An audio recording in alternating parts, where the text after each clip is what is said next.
Tribuners prajurit Pangkalan TNI Angkatan Laut Lanal Sibolga turun langsung membantu evakuasi warga terdampak banjir di Kabupaten Tapanuli Tengah setelah hujan deras sejak Selasa 25 November lalu yang merendam sejumlah wilayah terutama di Kelurahan Sibolga, Kecamatan Sarudik.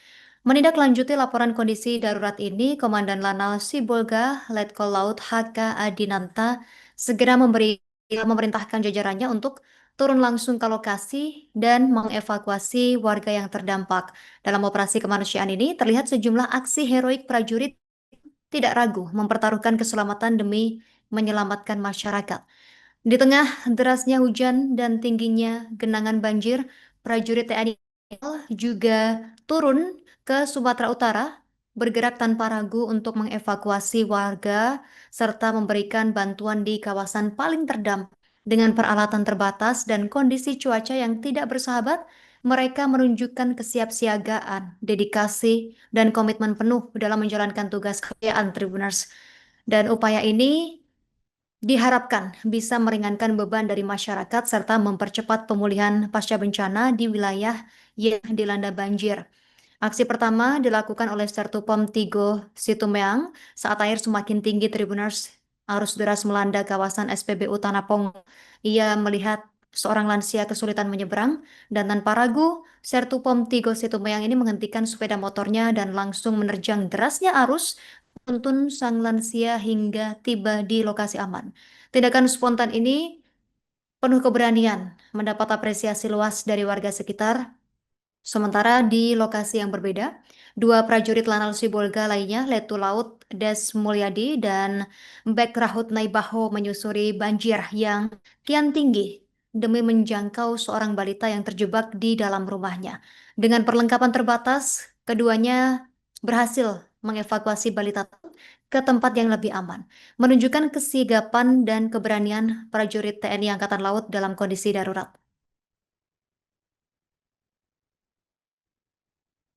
Pemerintah Provinsi Kalimantan Timur menyalurkan bantuan kemanusiaan senilai 7,5 miliar rupiah untuk membantu korban banjir tiga provinsi di Sumatera Tribuners, yakni Provinsi Aceh, Provinsi Sumatera Utara, dan Sumatera Barat.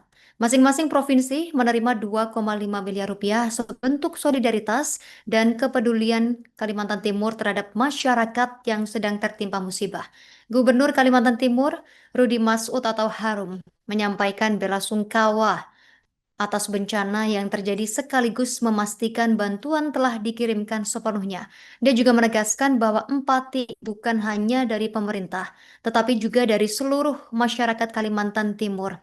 Dia mengatakan dirinya berdua dengan Rudi Seno atas nama di keluarga jajaran Pemprov Kalimantan Timur dan seluruh masyarakat Kalimantan Timur menyampaikan doa serta dukungan bagi para korban di dan Pemprov Kalimantan Timur berharap bantuan tersebut bisa mempercepat pemulihan kebutuhan dasar masyarakat serta membantu pemerintah setempat dalam penanganan darurat bencana.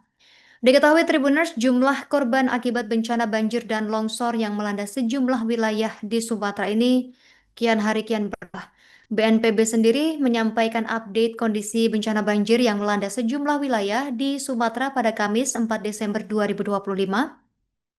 Kepala Pusat Data, Informasi dan Komunikasi Kapusdatinkom Kebencanaan BNPB Abdul Muhari mengungkapkan bahwa pihaknya saat ini masih fokus untuk melakukan pencarian pertolongan kepada para korban. Dan menurutnya sudah dilakukan penambahan jumlah anggota tim SAR gabungan dari Tentara Nasional Indonesia atau TNI dan Polri sehingga pencarian korban bisa tetap maksimal. Kemudian meneruskan operasi pencarian dan pertolongan ini sudah dilakukan dan diperkuat tim SAR gabungan penebalan penambahan dari anggota Kodam dan Polda sehingga tim yang sudah bekerja lebih dari 1 minggu ini bisa mendapatkan tambahan tenaga agar upaya pencarian masih tetap bisa maksimal. Kemudian, BNPB juga fokus untuk memenuhi kebutuhan logistik masyarakat yang terdampak bencana di wilayah Sumatera. Menteri Kehutanan Raja Juli Antoni menyatakan Kementerian Kehutanan Kemenhut menemukan aksi pelanggaran hukum yang dilakukan 12 perusahaan di Sumatera Utara dan diduga berkontribusi terhadap bencana yang terjadi beberapa waktu belakangan ini. Gakum Kehutanan sedang melakukan inventarisasi subjek hukum yang terindikasi berkontribusi terhadap terjadinya bencana banjir longsor di Aceh, Utara, dan Sumbar, dan Gakum Kehutanan sementara telah menemukan indikasi pelanggaran di 12 lokasi subjek hukum, 12 perusahaan di Sumatera Utara. Raja Juli mengatakan penegakan hukum terhadap 12 subjek hukum tersebut akan segera dilakukan, dan Gakum sedang ada di lapangan dan mengatakan nanti akan segera dilaporkan kepada Komisi 4 dan juga kepada publik hasil dari 12 kurang lebih lokasi atau subjek hukum ini. Dan selain itu ia juga jelaskan bahwa Februari 2025 kemarin pihaknya telah mencabut 18 perizinan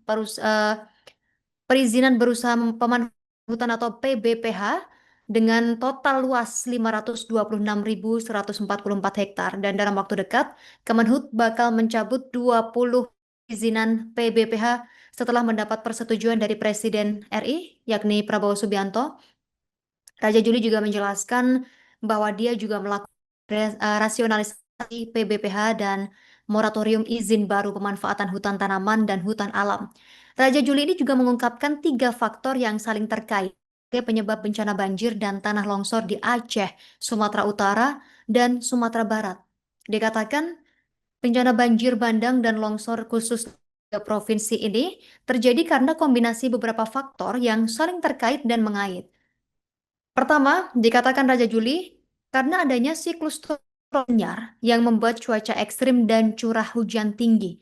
Namun juga ada karena bentuk geomorfologi das, serta yang ketiga, karena ada kerusakan pada daerah tangkapan air atau DTA. Nah, dalam kesempatan ini, ia juga memaparkan data deforestasi di Indonesia pada 2025 Tribuners. Raja Juli deforestasi Indonesia hingga bulan September ini menurun sebesar 49.700 hektar dibandingkan di 2024 kemarin. Dan menurut Raja Juli, penurunan deforestasi ini juga terjadi pada 3 daerah terkena bencana. Dan hingga bulan September kemarin menurun sebesar 49.700 hektar jika dibandingkan di tahun 2024. Menurun sekitar 23,01%. Dan penurunan deforestasi ini juga teridentifikasi pada 3 provinsi terdampak banjir di Aceh, yakni menurun sebesar 10,04%. Kemudian di Sumatera Utara menurun sampai 13,98% dan di Sumbar sendiri turun 14% jika dibandingkan dengan 2024 kemarin. Maksimal apa yang tidak bisa memitigasi secara maksimal apa yang bisa kita lakukan itu. Tapi saya kira presentasi saya semuanya fokus Pak untuk menjawab 3 provinsi. Kecuali tadi saya hanya memberikan potret tentang data deforestasi secara nasional.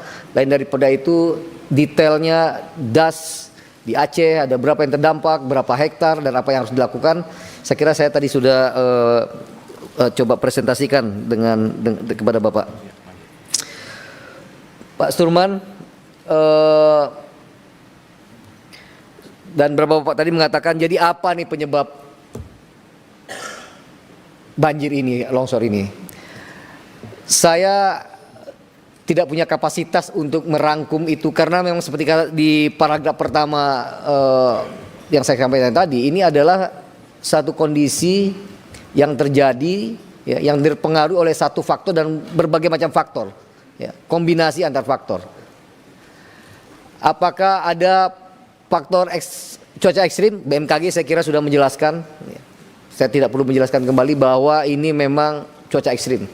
Apakah hanya disalahkan cuaca ekstrim? Saya kira tidak. Ya, saya tadi juga mengatakan ada kontribusi kami, ya, kontribusi kehutanan yang tidak bisa menjaga das dengan baik di hulu. Ya, saya kira tadi di halaman pertama ya, di pertama-tama saya mengatakan, kalau boleh dibuka lagi, ya, saya katakan bencana bandang, banjir bandang, tanah longsor di 3 provinsi terjadi karena kombinasi beberapa faktor yang saling terkait dan diantaranya adalah kerusakan hutan dan lahan pada daerah tangkapan air di DTA, daerah tangkapan air. Download Tribun X sekarang, menghadirkan lokal menjadi Indonesia.